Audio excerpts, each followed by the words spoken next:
கர்த்தருடைய வசனத்திற்கு கீழ்ப்படியாமல் பரலோகத்திற்கு போக முடியாது. கர்த்தாவே கர்த்தாவே என்று கூப்பிட்டு கொண்டு நம் காலத்தை முடித்து விட்டால் கண்டிப்பாக பரலோகம் செல்ல முடியாது.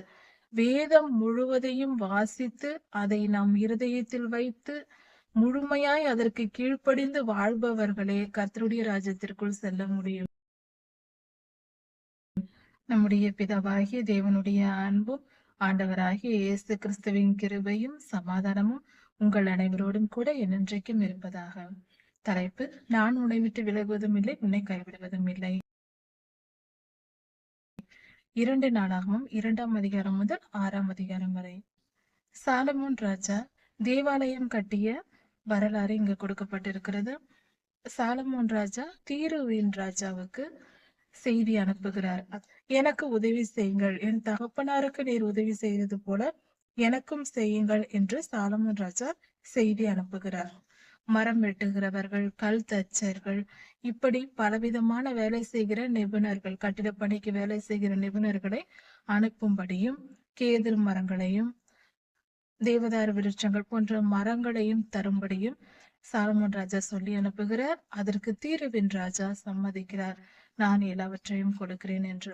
அதே போல சாலமோன் ராஜாவும் அப்படி அவர் அனுப்புவதற்கு பதிலாக கோதுமை, திராட்சரசம் போன்ற பொருட்கள், உணவுப் பொருட்களையும் இவர் கூலியாக அதிகமாக அவருக்கு கொடுத்து விடுகிறார், தீரு ராஜாவுக்கு கொடுக்கிறார்.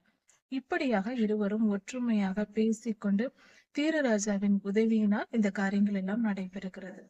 தீரு ராஜா தாவீது ராஜாவுக்கும் உதவினார். இப்பொழுது சாலமோன் ராஜா தேவாலயம் கட்டும் போதும் அதற்கும் இவர் உதவி செய்கிறார். அப்பொழுது சாலமோன் ராஜா தன்னிடத்தில் இருந்த அந்நியர்கள், புறஜாதியார் எவ்வளவு பேர் என்று, வேலையாட்கள் எத்தனை பேர் என்று இலக்கம் எண்ணி பார்க்கிறார். அப்படி பார்க்கும்போது அவர்கள் 1,53,600 பேர் இருக்கிறார்கள். அதில் 70,000 பேர்களை சுமை சுமக்கிறதற்கும், 80,000 பேரை மரம் வெட்டுவதற்கும், 3,600 பேரை அவர்கள் அதிகாரிகளாக, இவர்களை வேலை வாங்கும் அதிகாரிகளாகவும் தாவீது ராஜா நியமித்தார். அந்நியர்களை இந்த காரியங்களுக்கு பயன்படுத்தினார். இப்படியாக தேவாலயம் கட்டுவதற்கான இடத்தை தெரிந்து கொண்டார். அது எப்படி என்றால், கர்த்தர் கட்டளையிட்ட ஓர்னானின் களம் என்கிற மோரியா மலையில் இருக்கிற ஒரு இடம். அதாவது தாவீது ராஜாவின் மேல் கோபம் கொண்டு அவர் செய்த இந்த இலக்கம் பார்க்கும் ஜனங்களை, இஸ்ரவேலரை இலக்கம் பார்க்கும் தவறை அவர் செய்ததினால் அதற்கு தண்டனையாக ஒரு தேவதூதரை கர்த்தர் அனுப்பினார், சங்கரிக்கும் தூதனை அனுப்பினார். அந்த சங்கரிக்கும் தூதன் வந்ததினால் அதிகமான பேர் இஸ்ரவேலரில் இருந்தார்கள். அப்பொழுது அந்த ஓர்னானின் களம் எண்ணப்பட்ட இடத்திற்கு வந்த பொழுது அந்த இடத்தில் வாதை நிறுத்தப்பட்டது. இப்படி அந்த இடத்தில், அந்த ஓர்னான் என்பவர் அவருடைய அந்த நிலத்தினுடைய சொந்தக்காரர் பெயர். அவரிடத்தில் தாவீது ராஜா வந்து அந்த இடத்தை விலைக்கு வாங்கி அந்த இடத்தில் பலிபீடத்தை கட்டி அங்கிருந்த மரங்கள், அங்கிருக்கிற மாடுகள் எல்லாவற்றையும் வைத்து பலி செலுத்தி கர்த்தருக்கு சர்வாங்க தகன பலி செலுத்தினார். இப்படி நடந்த அதே இடம் மோரியா மலையில் உள்ள ஓர்னானின் களம் என்கிற அந்த இடத்திலேயே ஏற்கனவே தாவீது ராஜா அங்கு மேடை கட்டி பலி செலுத்தி வந்தார். முதல் வாதை நிறுத்தப்பட்ட பொழுது பலி செலுத்தினார். அதிலிருந்து தொடர்ச்சியாக அங்கு நடந்து கொண்டிருந்தது. அதே இடத்தில் சாலமோன் ராஜா தெரிந்து கொண்டு கர்த்தருடைய தேவாலயத்தை கட்டினார். இந்த தேவாலயம் கட்டப்படக்கூடிய ப்ளூ பிரிண்ட், கட்டிட பணிக்கு திட்டமிடும் பொறியாளர்கள், இன்ஜினியர்ஸ், அவர்கள் வந்து இந்த பேப்பரில் அவர்கள் வடிவமைத்து கொடுப்பார்கள். அப்படிப்பட்ட ஒரு ப்ளூ பிரிண்டை கர்த்தர் ஏற்கனவே தாவீது ராஜாவுக்கு கொடுத்திருந்தார். தாவீது ராஜாவுக்கு அதை வெளிப்படுத்தி விட்டார். ஆனால் தேவாலயம் நீ கட்ட வேண்டாம், உன் குமாரன் தான் கட்ட வேண்டும் என்று சொல்லி இருந்தார். அந்த ப்ளூ பிரிண்ட் தாவீது ராஜாவிடத்திலிருந்து சாலமோன் ராஜா பெற்று கொண்டிருந்தார். அதன்படியே சாலமோன் ராஜா பெற்ற அந்த ப்ளூ பிரிண்ட் எப்படி இருந்ததோ அதன்படியே இவர் தேவாலயம் கட்ட நிர்ணயித்து செய்ய ஆரம்பித்தார். சாலமோன் ராஜா இந்த காரியத்தை செய்யும் வரைக்கும் முழுமையாக கீழ்ப்படிந்திருந்தார். கர்த்தருக்கு பிரியமானபடி இருந்தார், தாழ்மையோடு இருந்தார், கர்த்தரிடத்தில் மிகவும் அன்பாக இருந்தார். சாலமோன் ராஜா கட்டிய தேவாலயம் 60 அடி நீளமும் 20 அடி அகலமுமாய் இருந்தது. மண்டபம் 20 அடி அகலமும் 120 அடி நீளமுமாய் மண்டபம் மண்டபம் 20 அடி நீளம் 20 அடி அகலமும் 120 அடி உயரமுமாய் இருந்தது. அது மட்டும் அல்லாமல் அந்த தேவாலயத்தின் முகப்பு வாசலில் 2 வெண்கல தூண்களை தாவீது ராஜா செய்து நிறுத்தினார். அதற்கு பெயரும் வைத்தார். யாகின் என்றும் போவாஸ் என்றும் பெயர் வைத்தார். 2 பெயர்கள் அங்கு வைக்கப்பட்டது. 2 வெண்கல தூண்கள் அங்கு வைக்கப்பட்டிருந்தது. இப்படியாக தேவாலயம் கட்டி முடிக்கப்பட்டது. இந்த தேவாலயத்திற்குரிய பலவிதமான விளக்கங்கள் இங்கு கொடுக்கப்பட்டிருக்கிறது.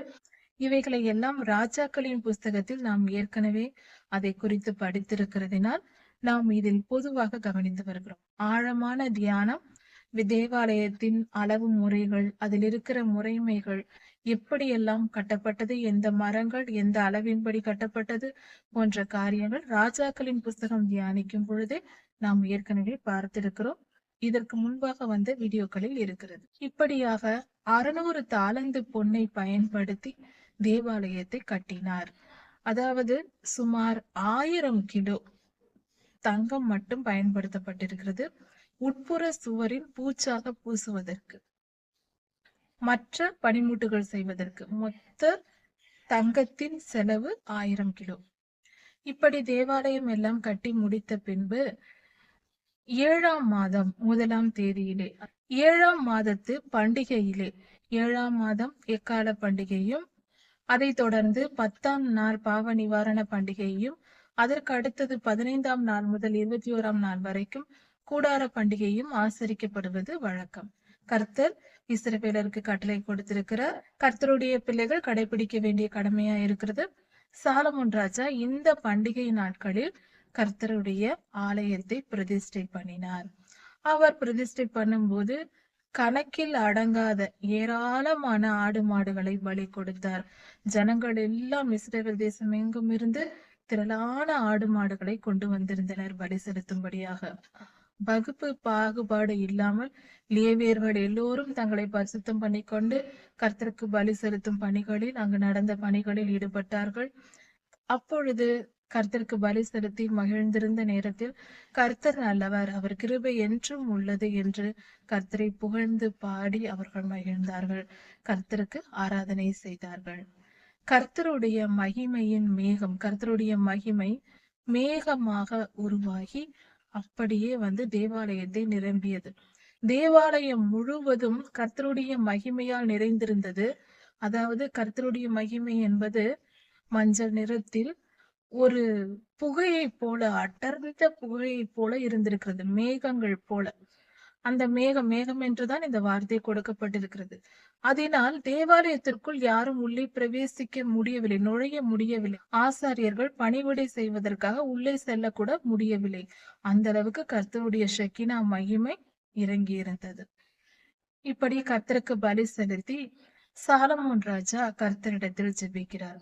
கர்த்தாவே, நீர் என் தகப்பனாகிய தாவீதுக்கு நீர் சொல்லியிருந்தபடியே, அதாவது உன் சந்ததியார் என் நியாய பிரமாணங்களையும் என் கற்பனைகளையும் கட்டளைகளையும் கை கொண்டு நியாய பிரமாணங்களையும் கை கொண்டு நடக்கும் பொழுது உன் சந்ததியில் என்னுடைய சிங்காசனத்தில் வீற்றிருப்பவர்கள் இல்லாமல் போவதில்லை என்று ஏற்கனவே நீர் வாக்கு பண்ணி இருக்கிறீர். அது போல கர்த்தாவே, எங்கள் சந்ததியில், அதாவது உம்முடைய ஜனத்தை விசாரிக்க என்னை நீர் நியமித்திருக்கிறீர், அதற்காக நன்றி என்று கர்த்தருக்கு ஜெபித்து கர்த்தருக்கு நன்றி செலுத்துகிறார். நாங்கள் உமக்கு கீழ்ப்படிந்து நடப்போம், இஸ்ரவேலர் எல்லோரும் கீழ்ப்படிந்து நடப்போம், உமக்கு பிரியமானபடி உம்முடைய கட்டளைகளையும் கற்பனைகளையும் கை கொண்டு பலி செலுத்தி உமக்கு ஆராதனை செய்து நாங்கள் உமக்கு கீழ்ப்படிவோம் என்று சாலமோன் ராஜா ஜெபிக்கிறார். இன்றும் கூட இந்த இடத்தில் நாம் கற்க வேண்டிய பாடம் இது. கர்த்தருக்கு கீழ்ப்படிந்தால்தான் அவருடைய ஆசீர்வாதத்தை முழுமையாய் பெற்றுக்கொள்ள முடியும். கர்த்தருடைய வசனத்திற்கு கீழ்ப்படியாமல் பரலோகத்திற்கு போக முடியாது. கர்த்தாவே கர்த்தாவே என்று கூப்பிட்டு கொண்டு நம் காலத்தை முடித்து விட்டால் கண்டிப்பாக பரலோகம் செல்ல முடியாது.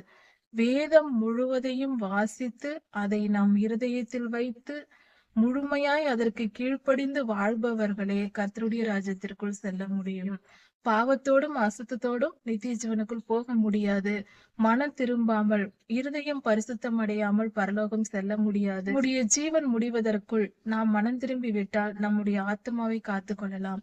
அதற்கு இன்னொரு ஆதாரமாக இந்த வேத பகுதியில் 6ஆம் அதிகாரம் 2 நாளாகமும் 6ஆம் அதிகாரம் 16ஆம் வசனத்தில் நமக்கு இங்கு கொடுக்கப்பட்டிருக்கிறது. கர்த்தருக்கு கீழ்ப்படிந்தால்தான் கர்த்தருடைய ராஜ்யத்தில் பிரவேசிக்க முடியும். அவருடைய சொத்துக்கு நாம் பங்காளியாக முடியும். அவருக்கு பிள்ளைகளாக இருக்க முடியும். அதை புரிந்து கொண்டு அடுத்தது சாலமோன் ராஜா அந்த இடத்தில் வேண்டுதல் செய்கிறார். கர்த்தாவே, இந்த ஆலயத்திற்கு முன்பாக வந்து உம்முடைய பிள்ளைகள் இஸ்ரவேலராகிய உம்முடைய பிள்ளைகள் வந்து செய்யும் விண்ணப்பங்களை நீர் கேட்டு அவர்கள் விண்ணப்பங்களுக்கு பதில் தர வேண்டும், அவர்களை ஆசீர்வதிக்க வேண்டும் என்று ஜெபிக்கிறார். அதாவது இஸ்ரவேலர்கள் பாவம் செய்து புறஜாதியாரிடத்தில் ஒப்பு கொடுக்கப்பட்டு சிறைப்பட்டு போய் விடுகிறார்கள். அப்பொழுது அவர்கள் தாங்கள் செய்த குற்றங்களை நினைத்து மனம் திரும்பி உம்மிடத்தில் வேண்டிக் கொண்டு இந்த இடத்தில் வந்து தேவாலயத்தில் வந்து வேண்டிக் கொள்ளும் பொழுது அவர்களை நீர் மன்னித்து மீட்டுக் கொள்ள வேண்டும் என்று ஜெபிக்கிறார். அது மட்டுமல்லாமல் அவர்கள் பாவம் செய்து அந்த பாவத்தின் நிமித்தம் மழை பெய்யாமல் வறட்சி வந்து சாவி, வெட்டுக்கிளி, பச்சை கிளி போன்ற பொருள்கள் எல்லாம் வந்து அவர்களுடைய வாழ்க்கையை கெடுக்க நினைக்கும் பொழுது, அவர்களுடைய வயலை, அவர்களுடைய ஆசீர்வாதத்தை கெடுக்க நினைக்கும் பொழுது மனம் திரும்பி உம்மண்டை வந்து உம்மிடத்தில் மன்னிப்பு கேட்கும் பொழுது நீர் அவர்களை மன்னித்து அவர்களுக்கு நீர் விடுதலையை தந்து ஆசீர்வாதத்தை தர வேண்டும் என்று சாலமோன் ராஜா ஜெபிக்கிறார். அதே போல இஸ்ரவேலர்கள் பாவம் செய்து அதனால் வியாதி வருவதினாலோ அதனால் வாதைகள் வருவதினாலோ அவர்கள் கஷ்டப்படும் பொழுது அந்த நேரத்தில் நீர்தாமே கூட இருந்து அவர்களை நீர் மீட்டு கொண்டு அவர்கள் பாவங்களை மன்னிக்க வேண்டும். அவர்கள் மனம் திரும்பி உம்மிடத்தில் மன்னிப்பு கேட்டு அந்த வியாதியும் வாதையும் நீங்க வேண்டும் என்று ஜெபிக்கும் பொழுது அவர்களை நீர் மன்னித்து அவர்களை விடுதலையாக்க வேண்டும் என்று சாலமோன் ராஜா இஸ்ரவேலருக்காக வணங்குகிறார். அவர் கர்த்தரை தொழுது கொண்டு அவரிடத்தில் ஜெபிக்கிறார்.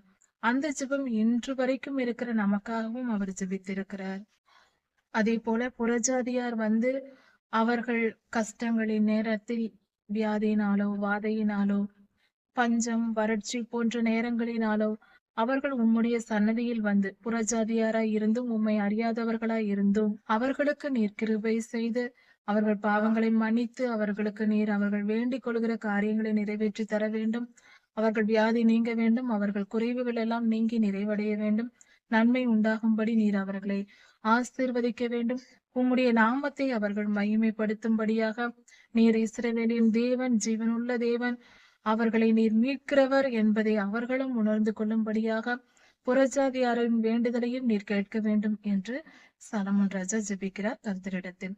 இஸ்ரவேலர்கள் யாராவது தங்களுக்கு ஏற்பட்ட அநியாயத்தை அக்கிரமத்தை குறித்து உம்மிடத்தில் வந்து விண்ணப்பம் பண்ணி துன்மார்க்கர் எங்களை துன்பப்படுத்தினார்கள், எங்களுடைய வாழ்க்கையில் நாங்கள் இப்படிப்பட்ட கொடுமையை அனுபவித்திருக்கிறோம் என்று தங்களுக்காக அவர்கள் வந்து பிரார்த்தனை செய்யும் பொழுது அவர்கள் விண்ணப்பத்தை கேட்டு சகலருடைய இருதயங்களையும் ஆராய்ந்து அறிந்து வைத்திருக்கிறவர் நீர். இருதயங்களின் நினைவுகளை எல்லாம் நீர் தெரிந்து வைத்திருக்கிறீர். அதனால் நீர் அவர்கள் இருதயத்தை ஆராய்ந்து பார்த்து ஒவ்வொருவருடைய இருதயத்தை ஆராய்ந்து பார்த்து நீதிமானுக்கு ஏற்ற நற்பயன்களை தந்து அவர்களை ஆசீர்வதிக்க வேண்டும். துன்மார்க்கரை அவர்களுடைய அக்கிரமத்திற்கு ஏற்ற விதமாய் அவர்களை நீதியாய் நியாயம் தீர்க்க வேண்டும். உம்முடைய நீதி விளங்க வேண்டும் என்றும் சாலமோன் ராஜா ஜெபிக்கிறார். இப்படியாக சாலமோன் ராஜா கர்த்தருடைய சன்னதியில் தேவாலயத்தில் வேண்டிக் கொள்ளுகிறார். தேவாலயம் கட்டப்பட்டு இந்த ஜெபங்கள் எல்லாமே மற்றவர்களுக்காக அவர் செய்கிறார். தனக்கென்று அவர் எதையுமே கேட்கவில்லை. அதனால் கர்த்தர் எல்லாவற்றையும் அவர் வேண்டுதலை எல்லாம் நிறைவேற்றி அவருக்கு தேவையான எல்லா காரியங்களையும் அவர் கேட்கவில்லை என்றாலும் அவருக்கு தேவையான எல்லா காரியங்களையும் கர்த்தர் கொடுக்கிறார். இதுதான் கர்த்தருடைய கிருபை. நாமும் கூட கர்த்தருடைய சித்தத்தை செய்வதையே நாம் நோக்கமாக கொண்டிருந்தால் நம்முடைய தேவைகளை குறித்து நாம் நினைத்து பார்க்க கூட தேவையில்லை. அது தேவை என்று நமக்கு தெரிவதற்கு முன்பே கர்த்தருக்கு தெரியும். அவைகளை எல்லாம் அவர் பார்த்து கொள்வார். மனம் திரும்புவோம். கர்த்தர் உங்களை ஆசீர்வதிப்பாராக. இதன் தொடர்ச்சியை அடுத்த செய்தியில் பார்க்கலாம். மாரநாதா.